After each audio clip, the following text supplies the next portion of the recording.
Fala jovens, sejam todos bem-vindos ao meu canal novamente. Hoje a gente vai fazer a continuação da nossa análise técnica de Bitcoin. E pessoal, vamos falar um pouquinho o que aconteceu durante essa semana, tá? Então vamos lá, sem enrolação, vamos traçar as nossas linhas de longo prazo, tá? Eu gosto de fazer o desenho e análise junto com vocês aqui, colocar as nossas linhas de tendência de longo prazo, tá? Juntos aqui. Porque daí vocês vão acompanhando no desenho e o meu raciocínio lógico aqui, tá? Então, pessoal, o que aconteceu durante essa semana? Na verdade, aconteceu o rompimento, né? O rompimento desse cruzamento dessas linhas de longo prazo, a linha de queda de longo prazo e a linha de alta de longo prazo, tá? Então, no longo prazo, o Bitcoin, ele está em alta, tá? Isso tem que todo mundo tá sabendo disso, tá? Desde o seu concebimento, né, das primeiras transações de Bitcoin, o Bitcoin entrou num padrão gráfico de alta de longo prazo. Então, isso aqui a gente vai chamar de linha de tendência de alta, tá? E a nossa linha de tendência de baixa, ela sempre é utilizada a partir do último ponto da última alta histórica que aquele ativo teve, tá? Então, no caso do Bitcoin, foi quando ele chegou ao patamar de 20 mil dólares por unidade, de dólares por unidade, tá? Então, o que aconteceu? Aconteceu aquilo que a gente acreditava, né?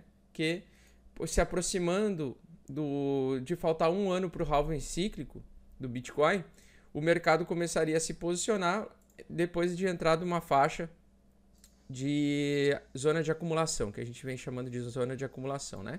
Até que de fato rompeu. A gente achava que seria em maio ou junho esse rompimento, mas o rompimento aconteceu antes, tá?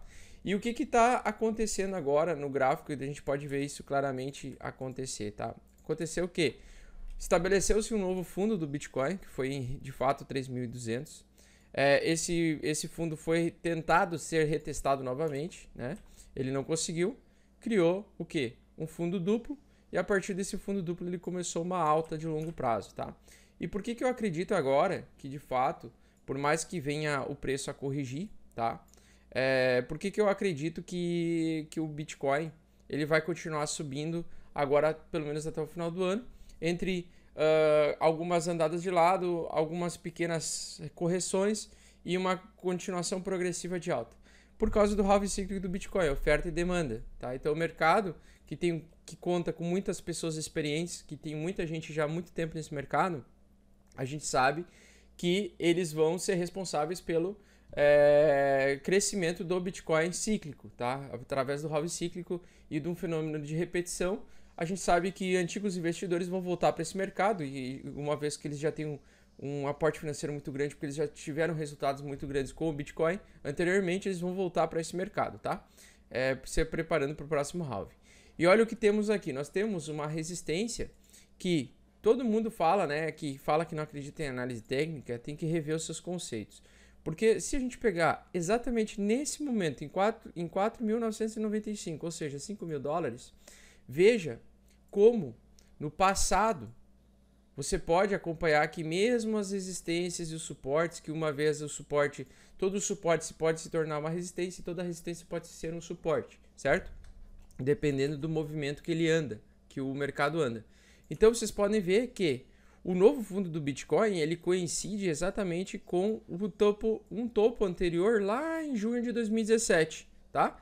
Então ele coincide, aí ele subiu, rompeu a resistência, tocou nos 5 mil dólares, voltou e testou o fundo de 16 de setembro de 2017. E veja que o que aconteceu um ano mais tarde. Veja como ele tocou na mesma, se tu faz uma linha reta, ó, tá? Ele toca no mesmo suporte anterior testado. E aí vem as pessoas falar que análise técnica é inútil, que análise técnica é que nem astronomia e etc, né? Então, bostejando, tá? Então, qual é o nosso patamar agora?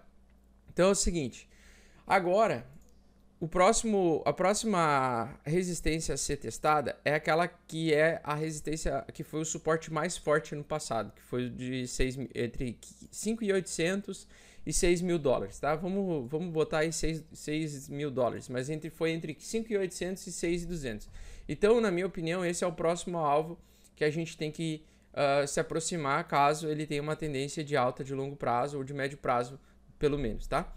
Quer dizer que o preço do Bitcoin vai subir e vai andar lateralizar aqui? Pode acontecer.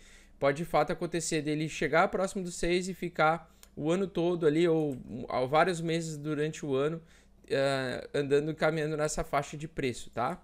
O que vem acontecendo é que nós, nesses momentos, estamos testando uma resistência que foi forte no passado, que foi a resistência dos 5 mil dólares, tá? Ela chegou a ser rompida parcialmente, né? Não terminou com o seu corpo cheio, ou seja, o candle não ficou cheio, né? E o que acontece? Hoje e esse final de semana pode acontecer o rompimento dessa resistência e a gente pode ir buscar a próxima resistência, que seria uma resistência um pouquinho mais fraca, que seria a resistência dos 5.500, tá? Ou 5.600. A gente tem a chance de, nesses próximos dias, lateralizar um pouquinho e aí talvez domingo ou segunda-feira tocar no 5.500, ter mais uma alta aqui no 5.500 e começar a lateralizar e depois cair um pouquinho e ficar andando aqui por algum tempo, tá? Também, e outra coisa que eu queria falar é que as pessoas vieram me procurar querendo respostas, né? Tipo, por que o Bitcoin nesse momento subiu?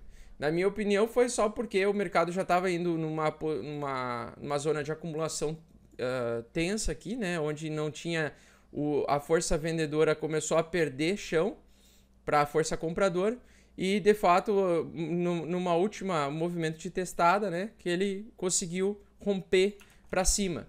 A mesma coisa aconteceu no ano passado, quando ele ficou tentando romper o suporte várias vezes e chegou um momento que rompeu e foi para o fundo, né? Então, água mole e pedra dura, tanto bate até que fura. Isso serve tanto para queda quanto para alta, tá? Então aqui, se vocês pegassem o gráfico de cabeça para baixo, vocês veriam que esse movimento ele foi muito semelhante ao movimento de queda do ano passado, tá? Só que agora ao inverso, né? Entrando num caminho de touro, tá? E o que é mais importante para nós agora, tá? A gente analisar os indicadores, a gente analisar o indicador QEMA, tá? Então, que a gente consegue dar uma olhada no... Deixa eu ver onde é que tá aqui. Acho que é o Madin aqui, não. Cadê? Aqui. Indicador QEMA, tá? Do Madin. Vamos limpar aqui os gráficos, tá? E as médias móveis, elas estão nos mostrando, eu adoro quando ocorre esse movimento aqui, do cruzamento das linhas das médias móveis, tá? Onde a linha mais abaixo, que é a linha roxa, ela é a linha de quando ela está abaixo das outras, isso representa o movimento de queda. Quando ela está sobre as outras, é um movimento de alta, tá? Então, o que está acontecendo nesse exato momento?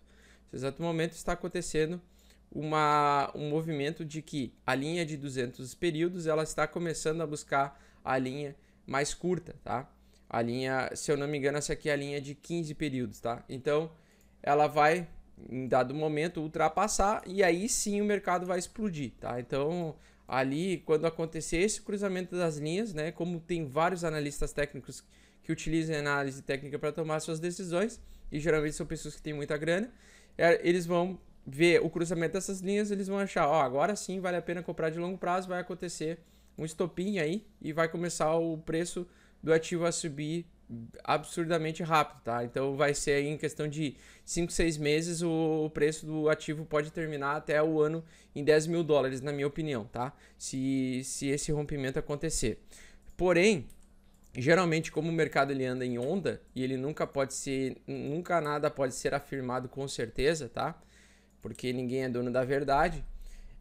Geralmente, quando ocorre a aproximação dessas linhas, elas até podem se cruzar e aí tem uma correção, elas se descruzam e elas fazem um movimento assim, e aí ocorre o cruzamento definitivo e aí tem a alta, tá? Então, elas ainda podem se entrelaçarem essas linhas, tá? Como está acontecendo nesse momento aqui na linha de médio prazo, onde a linha de longo prazo ela começou a superar as linhas de médio prazo, tá? E agora só falta a linha de longo prazo superar a linha de curtíssimo prazo, de 15 períodos, para a gente definitivamente entrar na fase de touro, tá? Então agora, apesar da alta dessa semana, ainda estamos em uma zona de acumulação que pode se estender aí por um determinado período de tempo ainda, tá? Então agora a gente sai daquela zona de acumulação antiga, que seria aqui embaixo, que estava aqui embaixo. Agora a gente pode entrar numa zona de acumulação aqui em uma faixa de preço média, tá? Então vai ser ali entre 4.200 dólares, na minha opinião vai ser aqui, ó, entre 4.200 dólares e 5.600 dólares, tá? Então pode ser que o preço ele tenha altos e baixos, movimentos altos e baixos até agosto por aí. E a partir de agosto ele começar de fato a subir, podendo finalizar o ano a 6 mil dólares, que seria um alvo, tá? Ou a 10 mil dólares num alvo mais otimista, tá? Mas, na minha opinião, nós vamos encerrar esse ano com uma alta leve, de 100% ou 200% desde o investimento, desde o início do ano, tá? Lembrando que 2020 vai ter uma alta mais progressiva, talvez de mais de 200% novamente, talvez batendo os 20 mil dólares por unidade. E 2021, como o halving vai acontecer no ano que vem, ele pode ser percebido como uma escassez maior no preço do ativo do Bitcoin, fazendo com que o preço suba astronomicamente falando, que nem aconteceu em 2017, né? Uma alta de 2.500%, tá? Então, na minha opinião, agora a gente está encaminhando muito bem para uma alta.